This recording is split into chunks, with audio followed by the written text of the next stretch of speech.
And first thank you so much Naresh sir. 2010లో మిమ్మల్ని కలిసినప్పుడు మొదలైంది నా ప్రయాణం.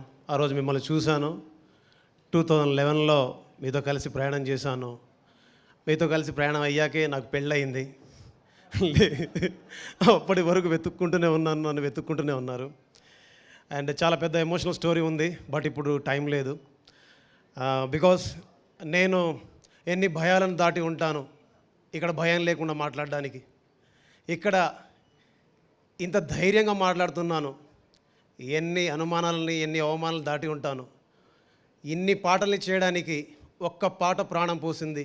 ఆ పాటకు ప్రాణం పోసింది నరేష్ సార్.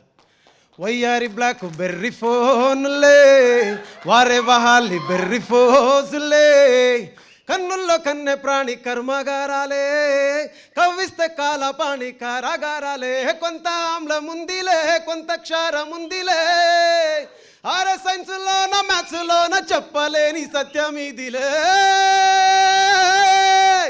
सर्रा ओ मेरा दिल लुट गई, सर्रा ओ मेरा दिल लुट गई. ఆ పాట ప్రాణం పోస్తే ఆ ప్రాణం ఈరోజు ఇలాగ మీ అందరిని చుట్టుకుంటూ నిత్యం ప్రవహించే నీరులాగా, నేలలో నీరులాగా, ప్రపంచమంతా విస్తరిస్తున్న గాలిలాగా మీ చుట్టూ తిరుగుతూనే ఉంది. మీ దగ్గర నుంచి తీసుకున్న ఊపిరిని మళ్ళీ మీ దగ్గరికి పంపిస్తూ ఉంది.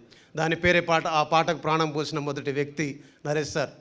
ఈ సందర్భంలో గుర్తు చేసుకోవాల్సిన ఇద్దరిని, ఒకటి కిరణ్ గారు కోడైరెక్టర్గా ఉండేవారు, నా డైరెక్టర్ నారాయణ గారు నువ్వా నేను సినిమా డైరెక్టర్.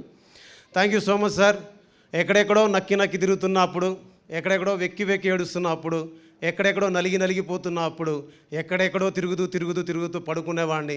ఎక్కడ పడుకునేవాడినో తెలియదు, ఏ ఫుట్పాత్ మీద పడుకునేవాడో తెలియదు, ఏ బస్ స్టాండ్లో ఉండేవాడో తెలియదు, ఏ పార్కులో ఉండేవాడో తెలియదు, ఏ ఫంక్షన్ హాల్లో తినేవాడో తెలియదు, ఎక్కడ తినాలో, ఎక్కడ తిరగాలో, ఎక్కడ పడుకోవాలో తెలియక ఎన్నేసి స్టేషన్లలో నీళ్లు తాగి పడుకుని ఉన్న నన్ను వయ్యారి బ్లాక్బెర్రీ అని ఒక పాట చేసినందుకు దాని తర్వాత ఆ సినిమాలో పాటలన్నీ ఇచ్చి నన్ను మ్యూజిక్ డైరెక్టర్ని చేసి ఫస్ట్ టైం ఫ్లైట్ ఎక్కిచ్చేసి నరేష్ లాంటి హీరోని నాకు ఇచ్చినందుకు మీ అందరికీ నేను ఎప్పుడు రుణపడి ఉంటాను.